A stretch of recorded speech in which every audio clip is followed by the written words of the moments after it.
Hello, Mankato East geometry students. This is going to be the longest video that we're going to have for you here during this unique time of distance learning. It's a review of all three sections that were covered before we got shut down.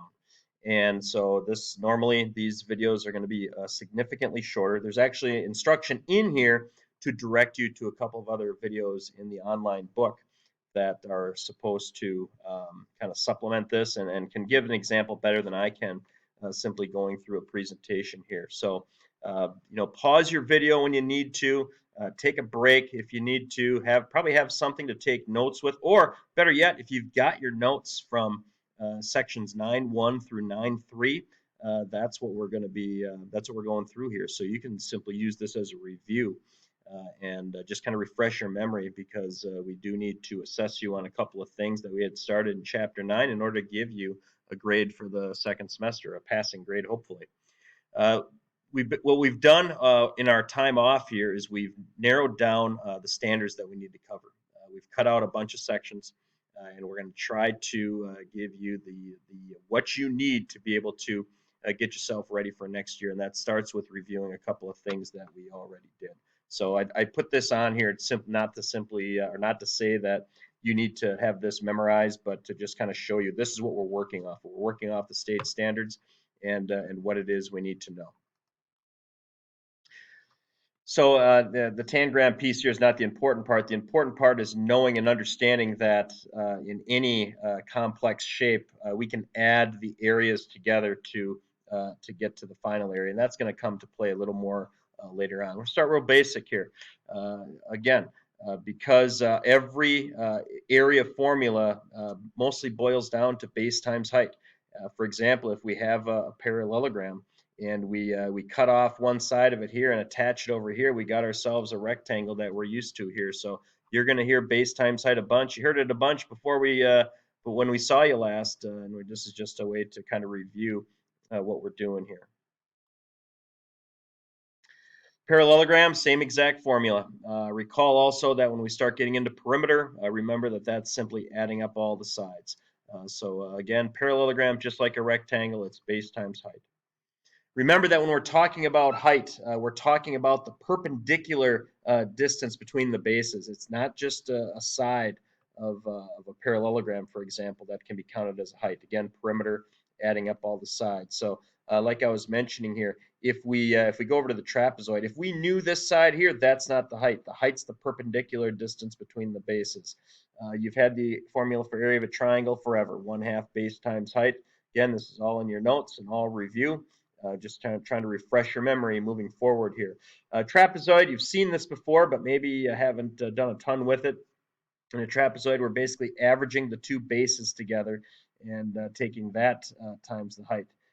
The average of the bases is right here, the b sub 1 plus b sub 2 all over 2 times the height. It's just a fancy version of base times height. If you've got me in class, you've seen these rules before, but we're going to do a problem here. Again, every problem on these videos is pretty much a predictor of something you're going to be assessed on. There's nothing wasted here.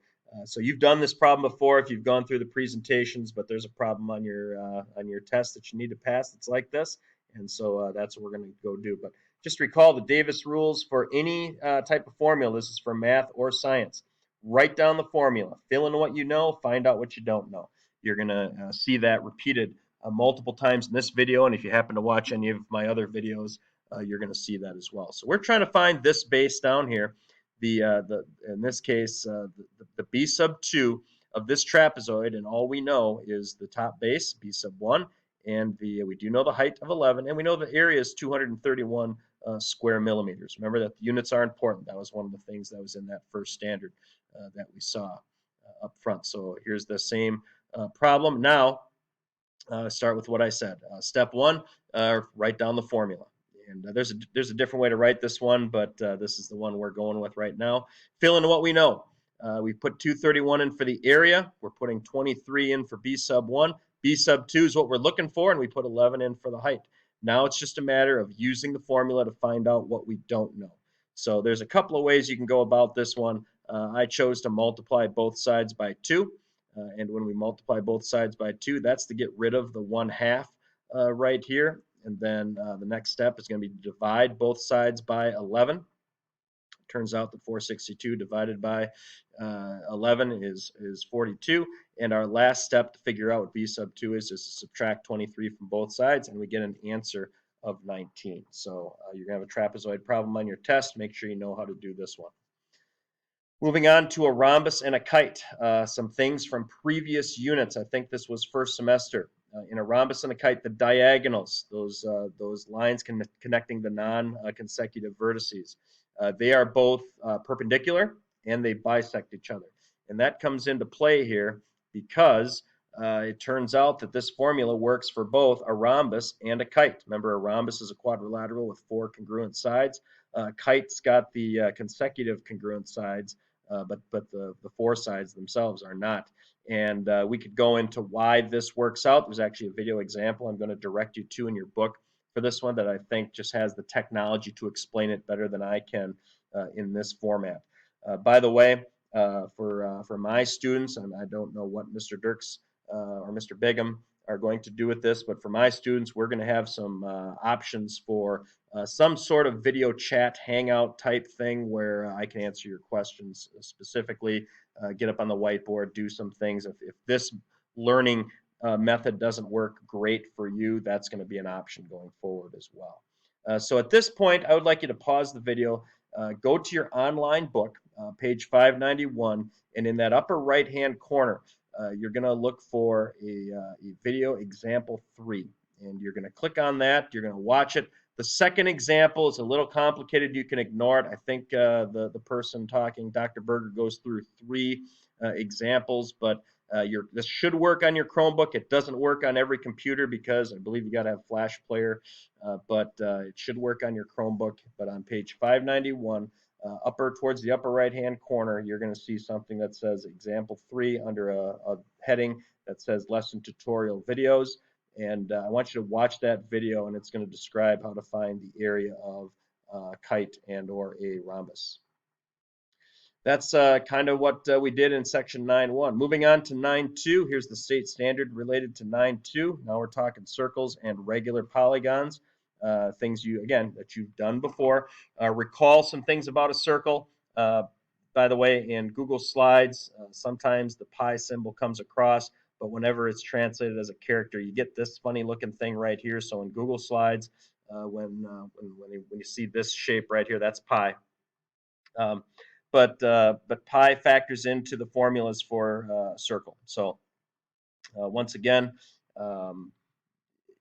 you can look through this and pause it. I talked about this in class, but pi r squared is just a fancy version of base times height. And I'm not going to dwell on this here. It's a little more advanced, to be honest. It's not something you have to have mastered for the test, but for those of you that have to have a more conceptual understanding, big picture view of what we're doing, you can pause this screen and take a look at it, and you'll see that pi r squared is just, like I said, a fancy version of base times height from before. Here's the 2 big formulas with circles. You've had them since 7th grade, if not before. Circumference is pi times diameter, or this is the same exact thing, except instead of diameter, it's 2 times the radius. Remember that the radius is halfway across the circle. The diameter is all the way across the circle. Area, of course, pi r squared. You've had that before. So in this problem, we're going to find the area of circle K in terms of pi. And that's what that symbol is right there. Anytime they don't specifically tell you it's the radius, you should probably assume that it's the diameter. So for the area, we're just going to, again, write our formula, fill in what we know, and find out what we don't know. So what we know is now we know the radius. If the diameter is 6, the radius is 3. Just a hint here, especially when you start getting into a little more complicated problems, square the radius first. Remember your order of operations. You do exponents before you multiply. So square the radius and then multiply by pi. Now, depending on your directions, in this case, the answer is 9 pi square inches. It said find it in terms of pi. Now, if you were being asked to find it for round to the nearest 10th or round to the nearest 100th, then you'd take 9 times pi in your calculator, 9 times 3.14, and get whatever that is. The circumference, now you're going to take the, and I'm sorry I did this I wrote this part wrong. I should have changed this to the word circumference. We're going to push forward though. But basically, the circumference now is going to be pi times diameter. So take pi times diameter, in this case pi times 6, and the diameter is 6 pi inches. No, sorry, the circumference is 6 pi inches. Now notice that we didn't have to again round it here, but in this case we didn't. You could take 6 times 3.14 certainly, but notice also that it is not in square inches. This is simply inches. When you're using that, you can use the pi key on any calculator, whether you're using Desmos or the Google calculator or your iOS calculator on your or whatever phone type of phone you have. You should have a pi key on there, depending on how good your calculator is. So this is a challenging one. The regular polygon part of this is probably the most significantly difficult piece. We took a day to do this. Being able to find the central angles. Again, I'm going to direct you to a video in your book that's got a better ability to do this problem. This would be the type of problem I would expect might be one that you're going to want to touch base with me on, and we can, like I said, I can set my computer up so you can see me on a whiteboard working out a problem. This is one I would anticipate that we would probably look at doing as we move forward here. But again, understanding the components of a regular polygon. Remember, regular means that all the sides are the same, all the angles are the same. The central angles are these ones in here. There's a potential to have to do some trigonometry, but basically this is the formula you're going to want to take away from this. And the lowercase a, to be honest, I don't, I've heard this word pronounced multiple ways. I've heard apothem, I've heard apothem, but that's basically that distance right here from the center to the side. It's almost like the radius, if you want to think of it that way. Circles have a radius, a regular polygon has an apothem, but it's real tough because in a circle, that length is the same all the way around. That's what makes it a circle. In a regular polygon, you got a couple different things going on here. You got this distance from the center to a vertex. That's not what we're after here. We're after the perpendicular distance from the center to the side. So, and these two will not be the same. So, hopefully, this can be given to you on a test or a quiz, and I will tell you there's a pretty good chance this is the number that's going to be given. If it's not, it has to be calculated, and there has to be some pretty high-level trigonometry that goes into that. Here's the formula once again. The area is 1/2 that distance times the perimeter, times the distance around here. And we could go into why this formula works. If I had you in class, we would do that, but that's not something we have the time or the ability to do here. Again, I'm going to ask you to pause the video. There's a really good explanation in your online textbook. You're going to go to page 600. And again, it happens to be the same one, example 3 in that upper right-hand corner. This is now from section 9.2, not 9.1 like the previous one, but pause the video, my video, open up a new tab, your online textbook. You should have had it open to watch the previous one, but go and watch that example and make sure you understand how to do a regular polygon. All right, 9.3, the last section in this for this video. Now this is complex figures. We're going to have to be able to compose and decompose to get there. It's basically a combination of simple things that we know. So starting here, we've got a trapezoid and a half circle.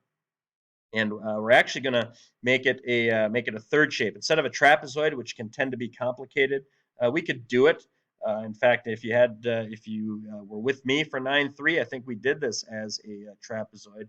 Your textbook divides it into a third shape, and they make use of the fact that a triangle and a rectangle are probably easier to find the area of than a trapezoid. So we're looking at 3 shapes here.